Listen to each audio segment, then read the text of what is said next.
Hello, my name is Gabby. Welcome back to my channel, and today I'm going to be doing my November wrap-up.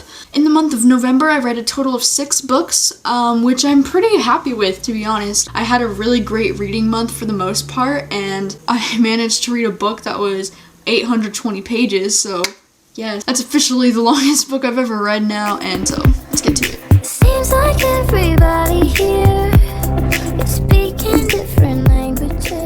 The first book I read this month was Tonight the Streets Are Ours by Leila Sales. This was the first book I've ever read from this author, and I freaking loved this book. I gave it 4.5 out of 5 stars, and I don't really understand all the hate this book is getting right now. I mean, on Goodreads it has a pretty low rating, and a lot of people really don't seem to like it, but I really enjoyed it. It's about this girl named Arden who experiences a lot of growing up in this book. It's really like a coming-of-age story about her as she deals with some family issues, like her mom leaving their family and trying to discover why she always seems to care about people more than they care about her, especially with her best friend and her boyfriend. While going through all of this, she finds this blog online called Tonight the Streets Are Ours, written by this boy named Peter who lives in New York. And so she starts to read his blog and becomes obsessed with it, and then one day spontaneously she decides to take a road trip to New York to go meet Peter in person. People might not be who you think they are just based off of what they appear to be on the surface. I really enjoyed the chapters from Peter's blog. I thought Peter's blog was really interesting, and I was really curious about his life and his relationship with this girl named Bianca. Even though Arden was a little immature of a character, especially at the beginning, I do find her very relatable, and I mean, she's very young in this book. I think she's like 16 or 17, and for all the stuff that she's going through, it's totally understandable why she would be the way she is. I just really enjoyed this book. It was really cute. Alright, the next book I read this month was Winter by Marissa Meyer, and I obviously gave this book 5 out of 5 stars. This series is like my favorite series ever, The Lunar Chronicles. This is the 4th and final book in the series. This book is like 820 pages. It took me about 4 days to get through this because I wanted to make it last, but at the same time I was so excited I just couldn't put it down. And Marissa Meyer is an incredible storyteller. It's action-packed from the very beginning to the very end, and her characters are amazing and lovable as always. My personal favorite OTP is Cress and Thorn. I just absolutely love them. They just make me so giddy, and I adore them so much. And Thorn was his usual, sarcastic self, and I just really love all of his scenes in this book. I love seeing Cinder be so badass and like start her revolution, and I actually really did like Winter in this book. I thought she was really cute and like friendly. I loved this book. I loved all the references to Snow White in this book. I thought it was really cool. Still my favorite series of all time, and I'm really sad it's over now. Alright, the next book I picked up this month was another favorite of mine, November 9 by Colleen Hoover.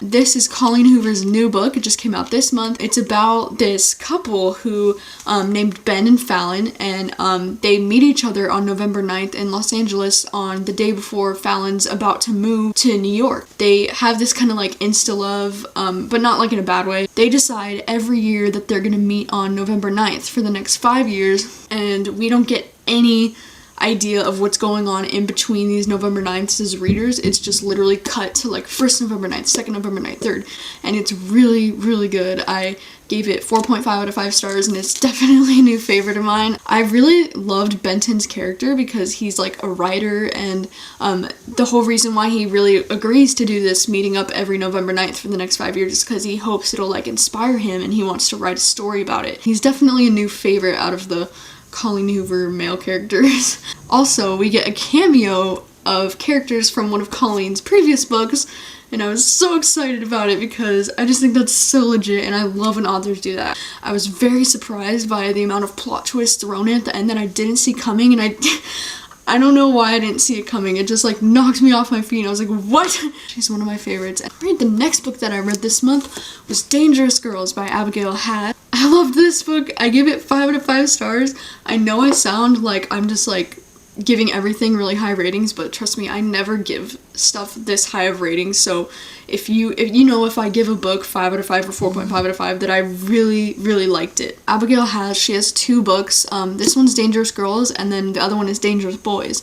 And Dangerous Boys I read earlier this year, and I really loved it. But this one, I loved it even more. This book just takes place when they're in their senior year of high school, and it's told through like flashbacks and present time, and they're basically on this vacation in a foreign country with all of their friends on spring break. While they're on vacation, Anna's best friend Elise gets murdered, and then all of her friends in her group start turning against her and thinking that she did it. This book, honestly, the best way I could describe it is like Gone Girl meets Mean Girls. And the reason why I say that is because it reminds me of Gone Girl because of the way that you never really know if somebody is innocent and if they're being set up, and it's like this scary thing, like anybody could be set up for murder, you know. And it reminds me of Mean Girls because one of the main girls in this book, Elise, kind of reminds me of like a very twisted, subtle Regina George in a way. This book is very much about friendships with girls and how catty and cruel it can be underneath the surface, and I think that that's a really interesting subject to dive into. I actually found Anna,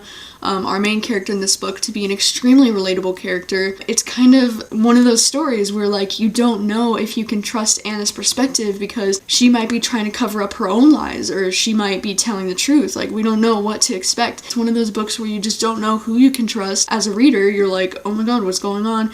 Don't know, can't predict it. And like the ending was so freaking good. It actually like gave me chills on my arms. Like, I've never read an ending that's done that to me before. Like, I was just so like, oh, like I wanted to like throw the book against the wall, and it was amazing, like in a good way. I just loved this book. Like, if you're into thrillers, like this is probably the best young adult thriller I've ever read. Yeah, if you're into thrillers, I strongly recommend Dangerous Girls by Abigail Haas, and her other book, Dangerous Boys, is also really good. Definitely check these out. Alright, the next book I read this month was this book, Paperweight by Meg Haston. I didn't finish this book in the end. I stopped reading it about halfway through, and I gave this one 2 out of 5 stars. This book is about a girl named Stevie who goes to this kind of treatment center because she has an eating disorder. Originally picked up this book because I'm interested in books that dive into mental illnesses and things like that. I think it's really interesting to read about, but this book was a lot darker than I was expecting it to be. Stevie mentioned something about how on the anniversary of the day that she killed her brother, she's gonna kill herself. And not that I have a problem with dark books, because you know, half the books that I read are really dark books, and I actually do really enjoy books with darker content, but just the way this was written, it was just very dull and boring, and Stevie as a narrator was just really hard to relate to. She's one of those characters who tries way too hard to prove that she doesn't care. So I just thought this one was just okay. I gave it 2 stars as opposed to 1 star just because this book might be awesome to other people, but it just wasn't for me. Alright, and the last book I read in the month of November was this book that I got an art copy on NetGalley, and that was Right Where You Are by Ellie Bross. Unfortunately, I also ended up giving it 2 out of 5 stars, and I didn't finish it. I didn't really even get that far into it. I only got about maybe 30% of the way through, but I really didn't like this one, and I kind of feel bad because now all these books I'm requesting from NetGalley, so far the 2 that I've read I didn't like that much, and I feel bad about it, but maybe I'm just requesting the wrong books, I don't know. But this book is about a girl, Avery, who finds out that her boyfriend's cheating on her, so she goes and like completely wrecks his car, like Carrie Underwood style. Her dad's a lawyer, so then she's gonna go, and she was gonna go to jail. Then her dad pulls some strings and gets her to do some community service instead for a couple weeks, and then she like throws this tantrum, and she's like, no, I'm gonna be working alongside criminals, how could you do this, this is unsafe. You know, like going off on her dad like some little spoiled brat, like you're lucky you got community service. Like, and then of course we have the main guy in this book, Seth, who's also this past criminal, like bad boy type of character, and they meet in a bar, and it's like this insta-lust, like insta-love, like he's the hottest guy she's ever seen, and it's all this like typical new adult crap that I'm just not really interested in reading about again, you know, like it's nothing new and original. Alright, those were all the books that I read this month. I'm actually really happy. I mean, I know I had like 2 books that I gave low rating, like really low ratings to, but I had like 4 books that I gave really high ratings to, and like that never happens for me that often anymore. So I want to read more by Lelia Sales. I just got this song Saved My Life from Book Outlet, so I'm probably going to be reading that next month just because I really do love her writing style, and people are saying that this book isn't nearly as good as her other books, so if I love this book that much, then I'm probably going to really like that other one too. So thank you for watching as always. Yeah, I'll see you guys next time. 'Cause I love my